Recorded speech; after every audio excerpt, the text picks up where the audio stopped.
Hello hi good morning. నేను మీ శ్రావణి. నేను ఈరోజు చాలా రోజుల తర్వాత వీడియో చేస్తున్నాను అనమాట. అయితే ఈరోజు నేను మీకు పెసరపప్పు రెడ్ కర్రీ చూపిస్తున్నా. అది ఇప్పుడు ఎలా చేయాలో చూద్దాం. అయితే ఇప్పుడు స్టార్ట్ చేసుకుందాం.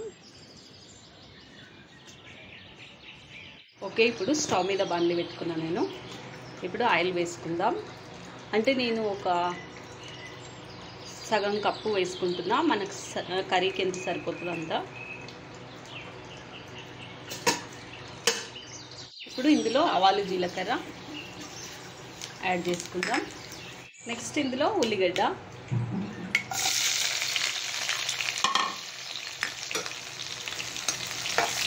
ఇవి కొంచెం వేయించుకోవాలి. ఇప్పుడు ఇందులో పసుపు, అల్లం వెల్లుల్లి పేస్ట్ వేసుకుందాం. కొన్ని కర్రీస్లో మనం మసాలాలు తక్కువ యాడ్ చేసుకుంటేనే టేస్ట్ ఉంటుంది అనమాట. ఈ కర్రీ కూడా సేమ్ అట్లనే. ఇది కూడా బాగా వేగనివ్వాలి. ఇప్పుడు ఇది వేగిపోయింది. ఇందులో మనం మిర్చి పౌడర్ అండ్ సాల్ట్ వేసుకుందాం. ఇప్పుడు ఇందులో ఒక కప్పు కరివేపాకు,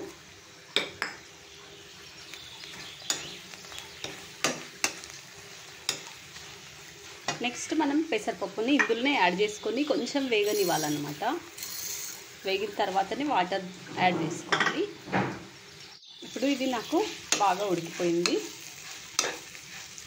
ఇందులో వాటర్ని యాడ్ చేసుకుందాం.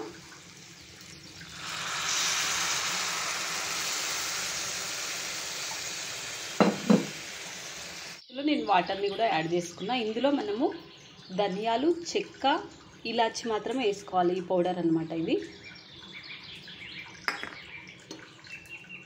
ఇప్పుడు ఇంకా ఉడికించుకుందాం.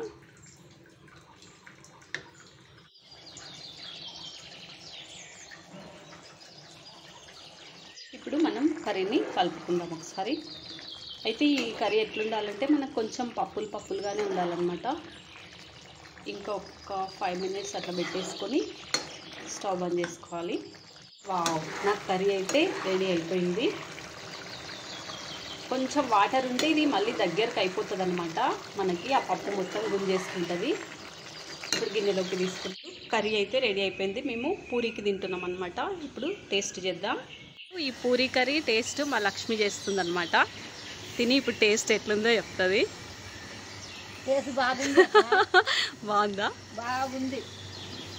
ఓకే లక్ష్మి, కొంచెం సూపర్ ఉంది.